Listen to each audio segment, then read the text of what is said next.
So the Tzaddik says the reason why your daughter is blind is because her father is blind. It's hereditary. So he says, I don't understand. I have healthy eyes to the point where I don't even need to use glasses. I have 20/20 vision. Give her honey from Eretz Yisrael. Tzaddik says that if he actually keeps his promise, that his daughter is going to be able to see.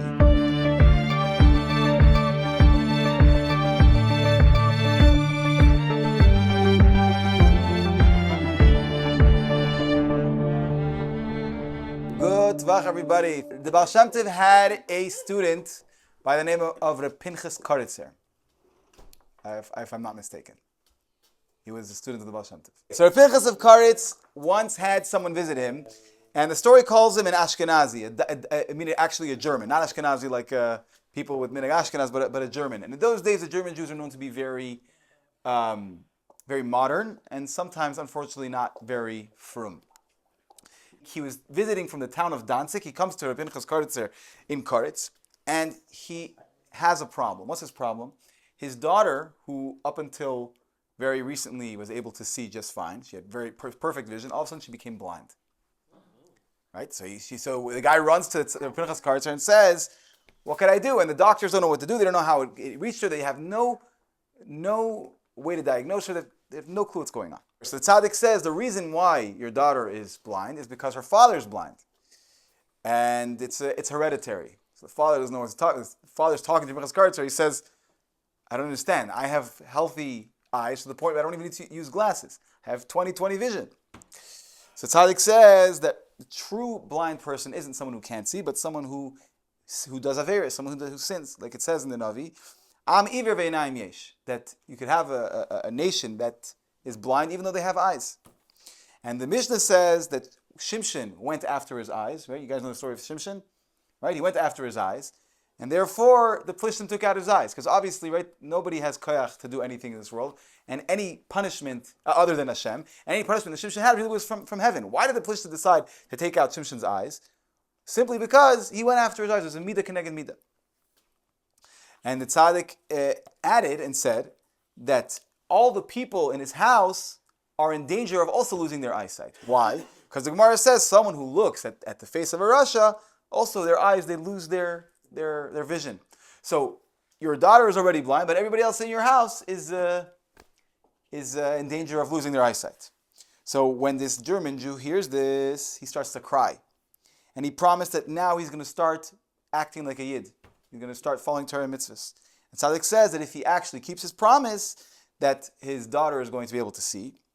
And he said he should give her honey from Eretz Yisrael, because the Gemara says that honey and other sweet things give light to the eyes of a person. And they learned it from the pasuk in Shmuel. It says, "Re'una ki eiru ein." I look, my eyes have become full of light because because I ate some of this honey.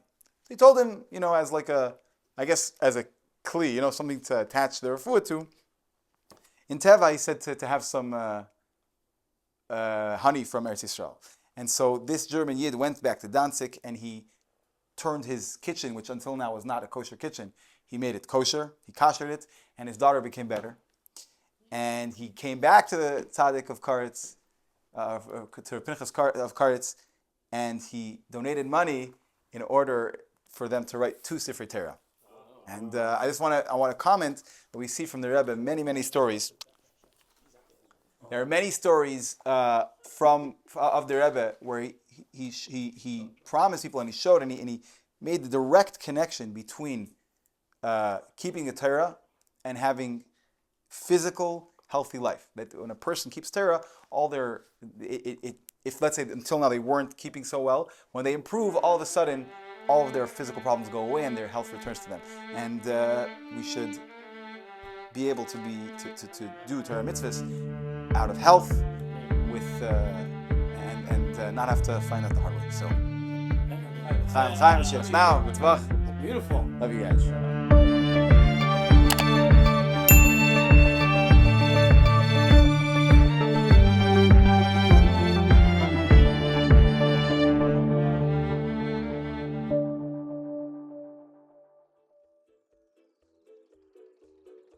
And now for some bloopers.